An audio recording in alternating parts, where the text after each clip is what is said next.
ফুলটা একটু আগে অনেক সুন্দর ছিল জানো, কিন্তু আমার কাঠডিগি চাপাকে দেখার পর থেকে ওর সৌন্দর্য ফিকে হয়ে গেছে। আচ্ছা, এই আবির ছেলেটার সাথে অর্পার ঘনিষ্ঠতা কিসের? আমার একদম ভালো লাগে না। আবার কি ভালো একটা ছেলে, বুঝলাম ভালো ছেলে, কিন্তু সে একদম বেকার। সবই তো পড়াশোনা শেষ করলো, কিছু একটা করবে হয়তো। অনিশ্চয়তা জিনিসটা আমার একদম পছন্দ। কোথায় যাচ্ছিস পা? একটু বাইরে যাচ্ছি। তোর সাথে যে কথা ছিল, তুই আমার বন্ধু ছেলে আশফাককে তো চিনিস, ও অস্ট্রেলিয়ায় থাকে। কাল রাতে ওর বাবার সাথে কথা হয়েছে ফোনে। আশফাক এবার 1 মাস বাংলাদেশে থাকবে। আমি চাই সেই সময়টা তুই আশফাককে দিবি। আমি কি বলছি তুই বুঝতে পেরেছিস? না বাপ, আমি জানি তুই কি বলবি, কিন্তু আবির বিষয়ে বলবি। আমি চাই না আবির সম্পর্কে তুই কোনো কথা বলিস। আবিরকে একবার আসতে বলিস, কাল আমি ওর সাথে কথা বলবো। ঠিক আছে, আমি জানতাম তুমি এখানেই থাকবে। শূন্যতা ধরার চেষ্টা করছিলাম, এমন সময় তুমি আসছো। সময় সময় গেছে থমকে এই পৃথিবীর পরে, পেয়েছে তোমায় আলতো প্রেমের পরে। অদ্ভুত প্রেম, অর্পার কানে প্রিয় কাঠালি চাপা। এই অদ্ভুত কতদিন থাকবে? উত্তরে বলা যেতে পারে পৃথিবীতে যতদিন প্রেম থাকবে।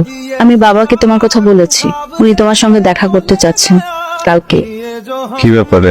কি ব্যাপারে মানে? আমাদের ব্যাপারে। কেন, তুমি বসতে চাও না? যাবো না কেন, যাবো। অর্পা, বাবাদের বাইরেও কথা বলার মতো অনেক কিছু থাকে, তাই না? যাবো কালকে তোমাদের বাসায়। কি খাওয়াবো? হ্যালো, কেমন আছো? কি কিছু বলবা? তোমাকে একটু অন্যমনস্ক লাগছে। না, আমি ঠিক আছি। কিছু বলবা? তুমি যদি ফ্রি থাকো তাহলে কালকে তোমার সাথে মিট করতে যাচ্ছি। হ্যাঁ, তাহলে কালকে দেখা হচ্ছে। আবির, ইদানিং তুমি কি করছো? আঙ্কেল, আমি বিএসসি শেষ করব, আপাতত তেমন কিছু ভাবছি।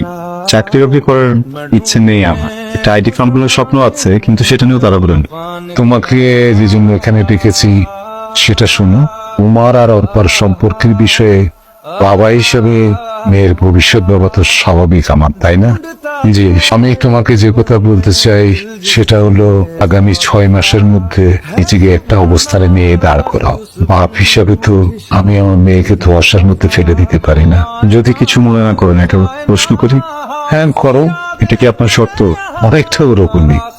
আর তুমি যদি সেই কাজটা করতে না পারো, তাহলে আমি বলবো তুমি নিজে থেকেই আমার মেয়ের জীবন থেকে সরে যাও।